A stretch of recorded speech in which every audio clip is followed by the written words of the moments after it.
నమస్తే అండి. ఎలా ఉన్నారండి మీరంతా? బాగున్నారా? నేనైతే తిరుమల శ్రీవారి దయ వల్ల, మా శ్రీవారి దయ వల్ల చాలా హ్యాపీగా ఉన్నానండి. ఇవాల్టి వీడియోలో సంక్రాంతి పండగకి మా ఇల్లు సరికొత్తగా కనిపించేలా డిజైన్ చేసుకున్నానండి. అది ఎలా డిజైన్ చేసుకున్నానో మీకు చూపించడంతో పాటు, ఈ వీడియోలో మన జీవితానికి సంబంధించి కొన్ని మంచి విషయాల్ని కూడా ఈ వీడియోలో మీకు షేర్ చేస్తాను. వీడియోని స్టార్ట్ చేసే ముందు ఒక ముఖ్య గమనికండి. నేను నా ప్రతి వీడియోలోనూ ఇంచుమించు ఏదో ఒక మంచి మెసేజ్ ఉండాలని అనుకుంటాను. అందుకే నేను ఆచరించే విషయాల్ని, నేను నేర్చుకుంటున్న జీవిత పాఠాలని మీకు షేర్ చేస్తూ ఉంటాను. నాలాగే మీరు కూడా ఆలోచించేవారే అయితే సుమ ఏం చెప్పినా మంచే చెప్తుంది అన్న నమ్మకం నాపై మీకుంటే ఈ వీడియోని లాస్ట్ వరకు చూడడానికి ట్రై చేసి ఈ వీడియోకి ఒక్క లైక్ ఇవ్వండి చాలు. అలాగే ఎవరైతే ఎప్పుడు ఏదో ఒక సోది చెప్పి బుర్ర తింటా ఉంటుంది అని నెగిటివ్గా ఆలోచిస్తారో అలాంటి వాళ్ళు ఈ వీడియోని ఇప్పుడే హ్యాపీగా స్కిప్ చేసేయచ్చు. ఇంకొక ముఖ్యమైన విషయం ఏమిటంటే, డిసెంబర్ 10న మా పెళ్లి రోజని నేను ఒక వీడియోలో చెప్పాను కదండి. ఆ విషయం తెలుసుకొని ఎప్పుడు కామెంట్ పెట్టని వాళ్ళు కూడా కామెంట్ పెట్టి పెళ్లి రోజు శుభాకాంక్షలు తెలియజేశారండి. విష్ చేసిన ప్రతి ఒక్కరికి పేరు పేరున ప్రత్యేకంగా మనస్ఫూర్తిగా ధన్యవాదాలండి. అలాగే నేను కామెంట్స్కి రిప్లైస్ ఇవ్వట్లేదని తెలిసి కూడా ప్రతి వీడియోకి కామెంట్ పెట్టే వాళ్ళకి కూడా స్పెషల్గా థ్యాంక్ యూ సో మచ్ అండి. డిసెంబర్ మంత్లో నేను చాలా బిజీగా ఉండడం వల్ల వీడియోస్ కూడా ప్రశాంతంగా చేయలేకపోతున్నానండి. ఆ కారణంగానే మీకు రిప్లైస్ ఇవ్వలేకపోతున్నాను. ఒకరికిస్తే అందరికీ ఇవ్వాలి, ఒకరికి ఇచ్చి ఇంకొకరికి ఇవ్వకపోతే ఇవ్వని వాళ్ళు ఫీల్ అవుతారు కాబట్టి ఇచ్చేటంత టైం కూడా లేనందువల్ల రిప్లైస్ ఇవ్వట్లేదండి. మీకు సింపుల్గా అర్థమయ్యేలా చెప్పాలంటే, ఆర్మీలో పనిచేసే ఒక సైనికుడికి తన పిల్లలతో ఆడుతూ పాడుతూ ఫ్యామిలీతో గడపాలని చాలా ఆశగా ఉంటుంది. అలాని తను రోజంతా ఫోన్ మాట్లాడుకుంటూ వీడియో కాల్స్ చేసుకుంటూ ఉంటే తన లక్ష్యాన్ని చేరుకోలేడు. తన లక్ష్యాన్ని చేరుకోవాలంటే కొన్నింటిని త్యాగం చేయడం తప్పదు. అలాగే నన్ను సపోర్ట్ చేస్తే మీ అందరికీ రిప్లైస్ ఇవ్వాలని నాకు ఉంటుంది. కానీ నేను యూట్యూబ్లో సక్సెస్ అవ్వాలంటే నాకున్న కాస్త టైము నాకు చాలా విలువైంది. ఆ టైం నేను సక్రమంగా వాడుకోవాలంటే కొన్నిసార్లు మీతో ఎడబాటు తప్పదు నాకు. కాబట్టి అర్థం చేసుకుంటారని ఆశిస్తూ ఇక లేట్ చేయకుండా వీడియోలోకి వస్తే, మా ఇల్లు రోడ్డు పక్కనే ఉంటుందండి. అంతకంటే పక్కనే డ్రైనేజీ కూడా ఉంటుందండి. నాకు ఎలాంటి వాతావరణం అంటే ఇష్టమో అలాంటి వాతావరణమే మా ఇంటి పక్కనే ఉండడం నాకు చాలా గర్వంగాను చెప్పలేనంత ఆనందంగా కూడా ఉంటుందండి. కానీ ఏం చేస్తామండి, అది నా చేతుల్లో లేనిది కాబట్టి అవి అలా ఉండడంలో తప్పులేదు.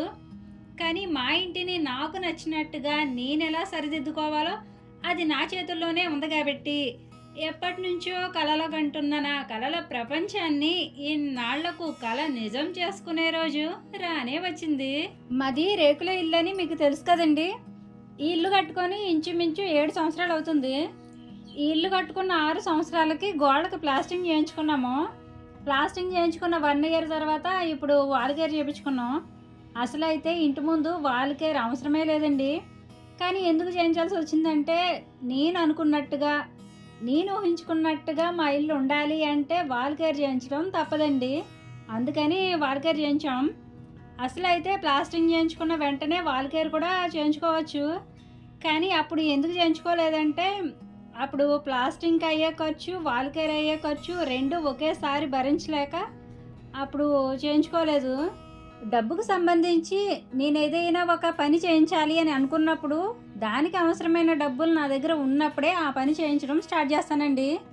అప్పటి వరకు కొంచెం లేట్ అయినా పర్వాలేదు కానీ తొందరపడను. అలా ఇప్పుడు గోడలకి వాల్ కేర్ చేయించాను.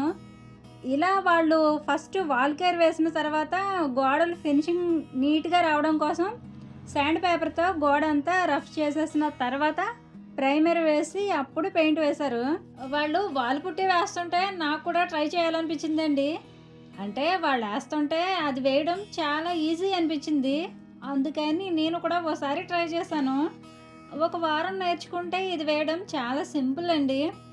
నాకైతే కొత్తగా నేర్చుకుంటూ ఉండడం చాలా ఇష్టమండి. నేర్చుకునే ప్రతి పని ఏదో ఒక సందర్భంలో ఖచ్చితంగా ఉపయోగపడుతుంది.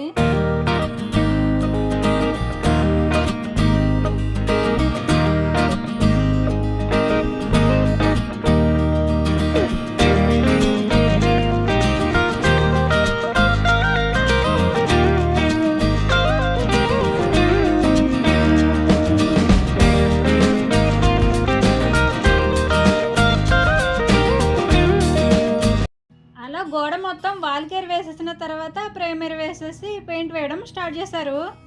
మేము ఈ ఇల్లు కంటే ఇంకా మంచి ఇల్లు కట్టుకోవాలంటే మినిమం 10 సంవత్సరాలు టైం పడుతుందండి. అంత టైం ఎందుకు పడుతుందంటే అప్పు చేసి ఇల్లు కట్టుకోవాలనుకోవట్లేదు కాబట్టి. ఒకవేళ అప్పు చేసి మేము ఇల్లు కట్టుకోవాలంటే అది చిటికలో పని.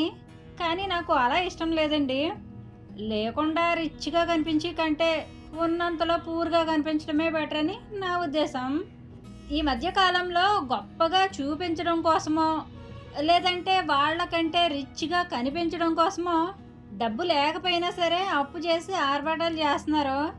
కానీ ఇది ఏదో ఒక రోజు ఎవరికైతే మనం గొప్పగా కనిపించాలని అప్పులు చేశామో వాళ్ళు మనల్ని చూసి నవ్వుకునే రోజు ఖచ్చితంగా వస్తుంది. ఉన్న ఇంటికి పెయింటింగ్స్ వేసుకొని చిన్న చిన్న మార్పులు చేసుకుంటే పాత ఇల్లు అయినా సరే ఆ ఇల్లు ఇంద్రభవనంలో మెరిసిపోతుంది. అలా కాకుండా అంతా కొత్తగా ఉండాలి, మోడర్న్గా ఉండాలి, అన్నీ క్వాలిటీగా ఉండాలని ఉన్న ఇంటినే రీమోడల్ పేరుతో లక్షల లక్షలు అప్పులు చేసి ఖర్చు పెడుతున్నారు. అలా అప్పు చేసి కట్టిన ఇంట్లో ప్రశాంతంగా ఉండగలమా, ప్రశాంతంగా నిద్రపోగలమా? అప్పు లేనోడే అధిక సంపన్నుడు అంటారు. ఏదైనా మనకి అవసరం వచ్చి అప్పు చెయ్యాలనిపించినప్పుడు అసలు ఆ అప్పు మనకి ఎంతవరకు అవసరమని కూడా ఒకసారి ఆలోచించుకోవాలి. మనముండే ఇల్లుతో పోలిస్తే అసలు ఇల్లే లేని వాళ్ళని ఉన్న ఆ ఇల్లు వాళ్ళకి ఎంతవరకు సౌకర్యవంతంగా ఉంటుందనేది కూడా ఒకసారి ఆలోచించాలి.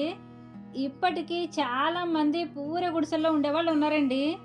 వర్షాకాలం వచ్చిందంటే వాళ్ళు ఇంట్లో ఉన్నా ఒకటే, బయట ఉన్నా ఒకటే.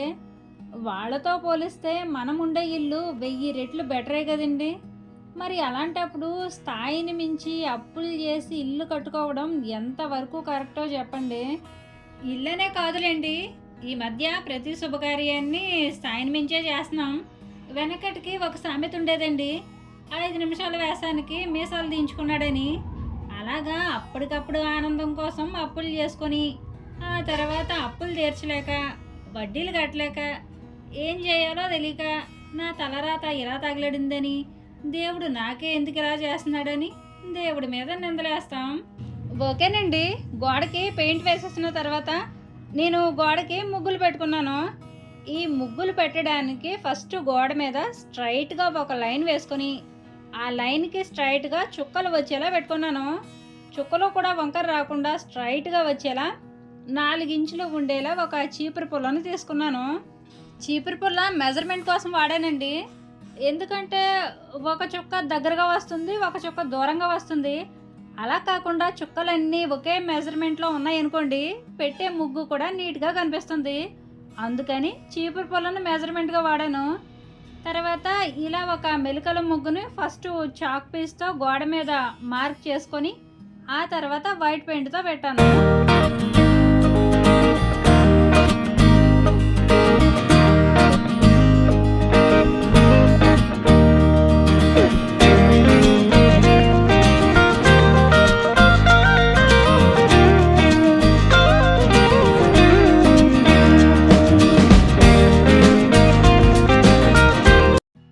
వాకిట్లో ముగ్గులు పెట్టినంత ఈజీగా గోడ మీద పెయింట్తో పెట్టడం కొంచెం కష్టమేనండి. అసలు అయితే నేను ఈ ముగ్గులు పెట్టడానికి ఆర్టిస్ట్ని పెట్టుకుందాం అనుకున్నాను. తనైతే నీట్గా వేస్తారు కదా, చూడడానికి కూడా లుక్ బాగుంటుంది అనుకున్నాను. కానీ వాల్ కేర్ వేయడానికే 4000 అయిందండి. ఇక ఈ ముగ్గులు వేయాలన్నా కూడా 1000-2000 ఖచ్చితంగా అడుగుతారు. అందుకని నేనే వేద్దామని ట్రై చేశాను. ఆల్రెడీ ఇలా ఒకసారి అమ్మాళ్ళ ఇంట్లోనూ మా చేలో ఉన్న పాకలోనూ పెట్టాను. కొంచెం పర్వాలేదనిపించింది, అందుకని స్లోగా ట్రై చేశాను. ఇక్కడ ఒక లైన్ మిస్టేక్ వేశాను కదండి, తర్వాత దాన్ని సరిచేసాలండి. ఇలా నేను ఇంట్లో వంట పని ఇంటి పని కూడా చేసుకుంటూ ఆ రోజు రాత్రి వరకు వేశానండి. అలా వేస్తుంటే మా పక్కింటి దేవి గారు నాకు తోడుగా నా పక్కనే కూర్చున్నారు.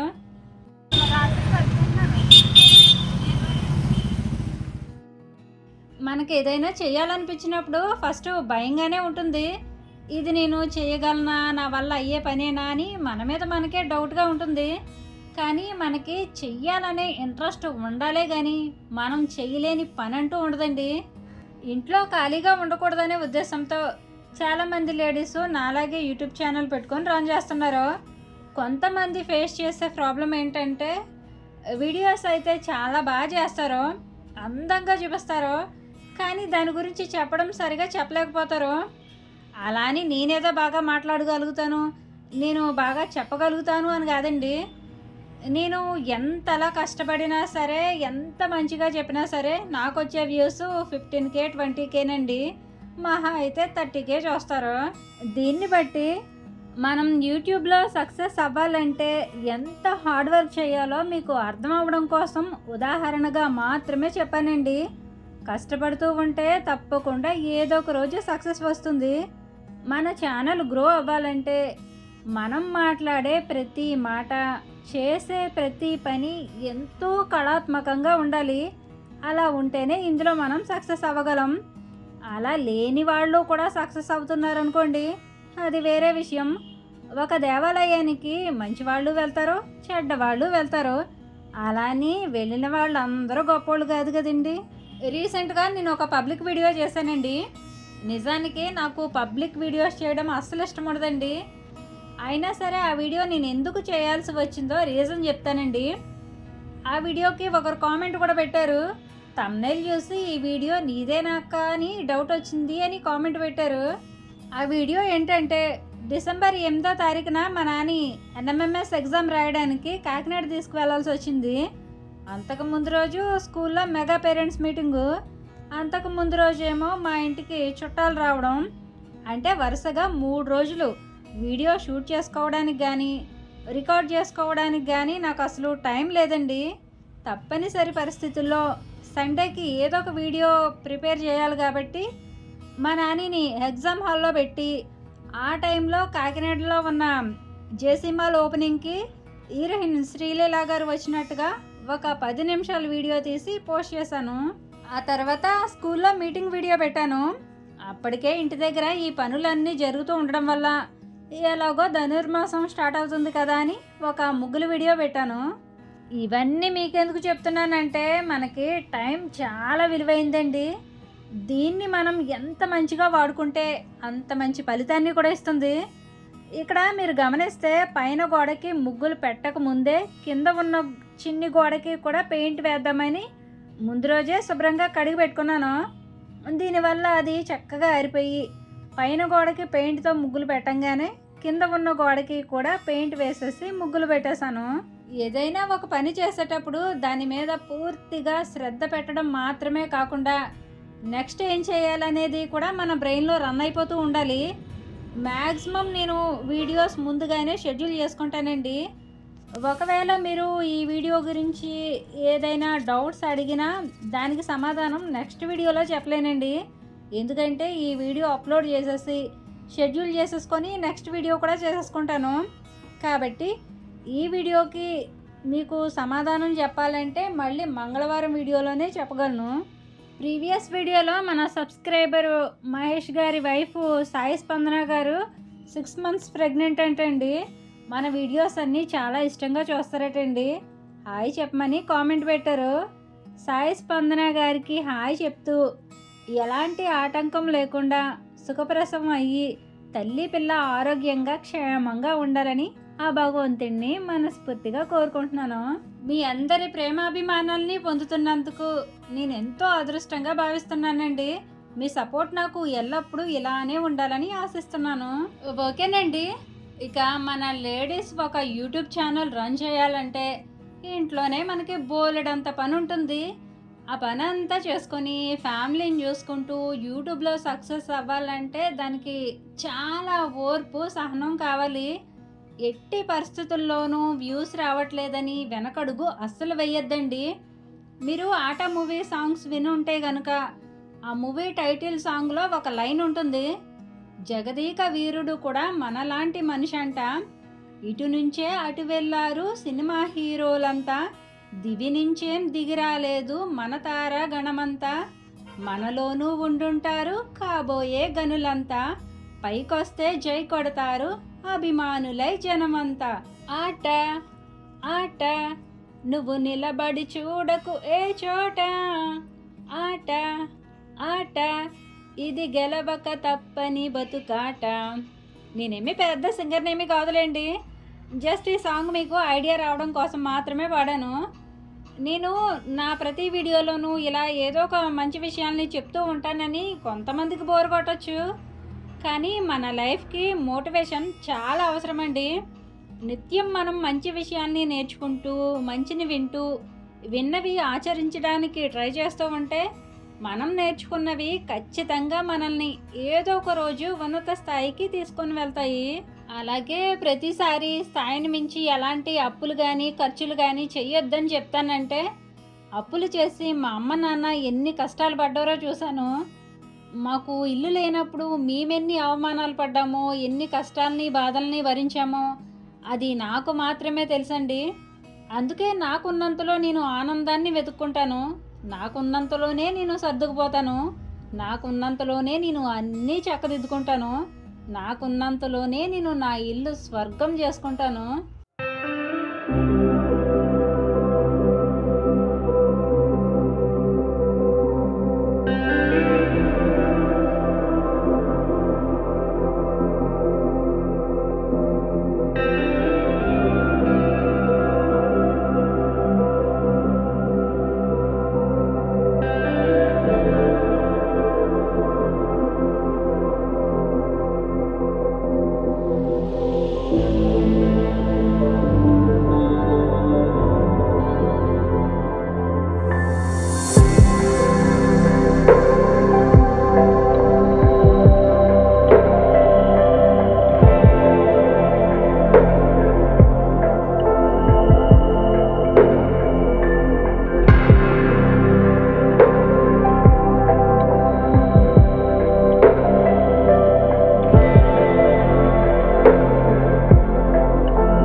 చూసారు కదండి, మీ అందరికీ నచ్చిందని అనుకుంటున్నాను.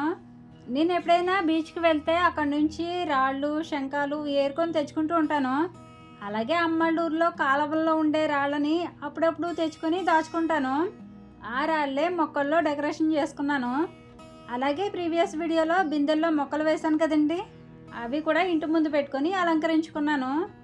ఇక ఇంటి ముందు మొక్కలు అయితే బిల్లగన్నేరు మొక్కలు వేశానండి. అవైతే నిత్యం పూలు పూస్తూనే ఉంటాయి, అందుకని ఆ మొక్కలనే వేశాను. ఫైనల్గా నాకున్న చిన్న రేకుల ఇంటిని చిన్న కుటీరంలో ఇలా అందంగా తీర్చిదిద్దుకున్నాను. ప్లాస్టింగ్ కూడా లేనప్పుడు మా ఇల్లు ఎలా ఉండేదో ఆ వీడియో ఎండ్ స్క్రీన్లో ఇస్తాను. ఆ వీడియో కూడా చూసి అప్పటికి ఇప్పటికీ మా ఇల్లు చూడడానికి మీకు ఎలా అనిపించిందో మీ అభిప్రాయాన్ని కామెంట్ చేసి, మీకు ఈ వీడియో నచ్చితే తప్పకుండా లైక్ చేయండి. మరో మంచి వీడియోతో మళ్ళీ వస్తాను. ఉంటానండి. నమస్తే.